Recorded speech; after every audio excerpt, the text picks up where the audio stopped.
మన బార్డర్ విడిపోయింది, భారత్ పాకిస్తాన్ అనే 2 దేశాలు వచ్చాయని చెప్పేసి చాలా మందికి తెలియదు. ఇప్పుడు మీరు గమనిస్తే మన నేషనల్ యాంథమ్ లో కూడా సింధ్ అని ఉంటుంది.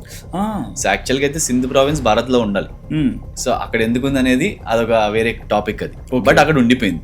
సో వాళ్ళకి ఎట్లా అంటే ఇప్పుడు మనం ఒక పాలసీ ఒకటి తేబోతున్నాం దీని మీద.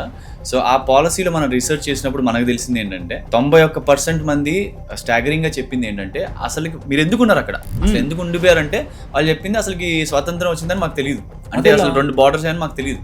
అంత మిస్ఇన్ఫర్మేషన్. ఓకే.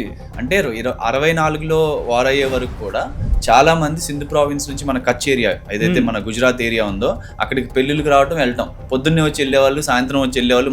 మన పల్లెటూరుకి ఏదన్నా ఉంటే మన ఎలా ఇప్పుడు ఎక్కడి నుంచి ఆంధ్ర వాళ్ళు ఉంటే అక్కడ నుంచి తెలంగాణ ఎట్లా అటు ఇటు మనం ఎలా వెళ్తామో అంత ఈజీగా వాళ్ళు వచ్చి వెళ్తూ ఉండేవాళ్ళు. సో ఎప్పుడైతే 64లో సడన్ గా బార్డర్ టైట్ అయిపోవడంతో వాళ్ళకి అర్థమైంది, ఓకే మనం ఎక్కడున్నాం ఇప్పుడు. సో అప్పటి నుంచి కూడా పర్సిక్యూషన్ అనేది మొదలవుకుంటా వచ్చింది. ఈ రోజు 1% కూడా లేరు.